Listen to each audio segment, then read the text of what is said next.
Por que esperar até o casamento? Muita gente, principalmente jovens e principalmente aqueles que não foram criados dentro da igreja, podem pensar que isso não tem importância ou que é uma coisa antiquada. Mas eu gostaria de te levar a refletir sobre algo que talvez você não tenha pensado antes.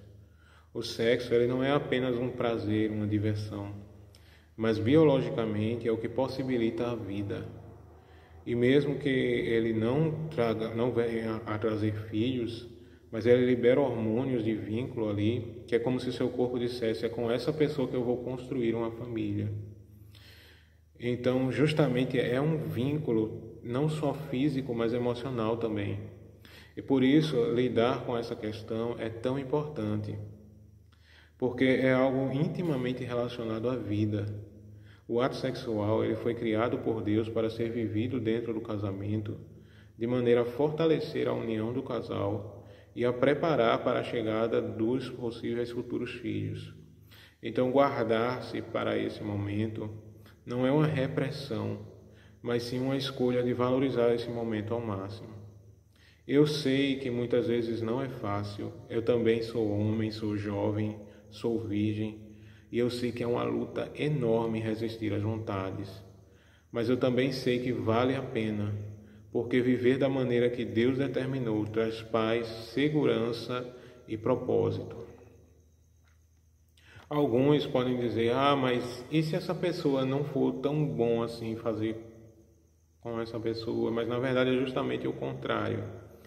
Quando você se preserva, quando você se guarda para o casamento, você evita comparações e torna cada momento único, porque ali tudo é novidade.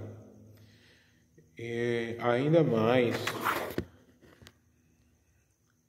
isso fortalece o vínculo e dá mais chance para o relacionamento ser inabalável. Mas e se você já se envolveu com alguém antes? Saiba que Deus não rejeita quem se arrepende. Ele sempre dá uma nova chance. Relacionamento não é sobre tudo ser perfeito, mas sobre escolher caminhar juntos no propósito dele.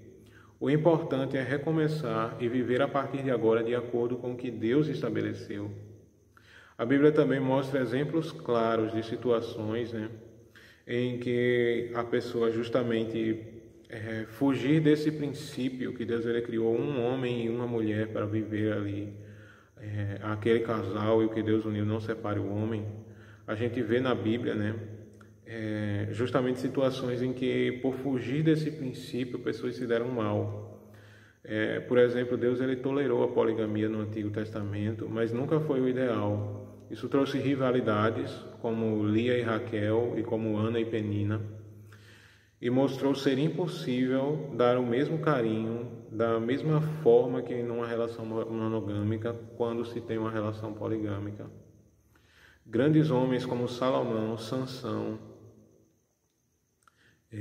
caíram justamente por causa de relacionamentos fora da vontade de Deus, Que a gente sabe que Salomão, ele chegou ali a ter 1000 mulheres, e nisso essas mulheres elas corromperam o coração dele, Sansão, ele ali foi se envolver com as filisteias, e aí nisso justamente,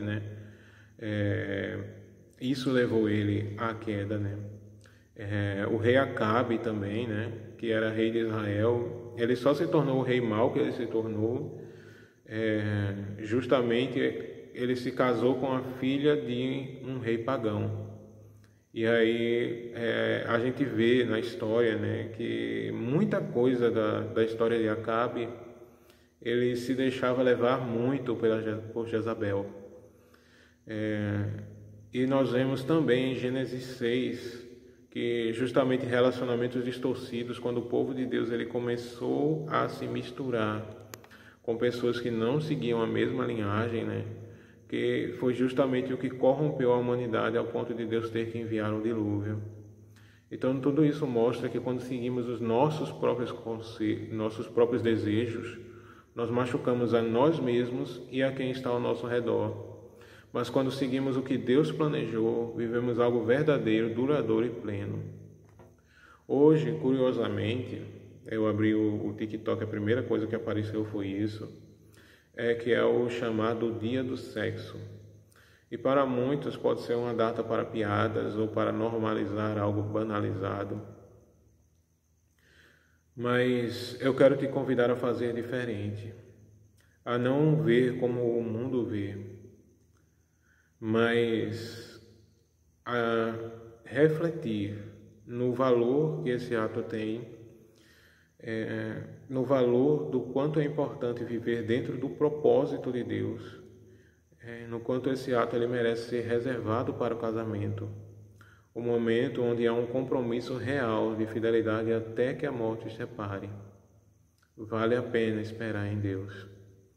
Então, que essa palavra fique no seu coração, que você possa, eu sei que é difícil, como eu falei, eu também sou jovem, eu também tenho desejos, e eu sei que são fortes, eu sei que é difícil resistir, mas que você possa priorizar viver de acordo com os princípios de Deus, que você possa, acima de tudo, fazer a vontade de Deus, e que essa palavra fique no seu coração e que você compartilhe para outras pessoas receberem essa palavra, para que possam viver, que possamos sempre viver não aquilo que é a nossa vontade, mas aquilo que Deus ele determinou para as nossas vidas, porque vale a pena deixar os nossos desejos para viver a vontade de Deus.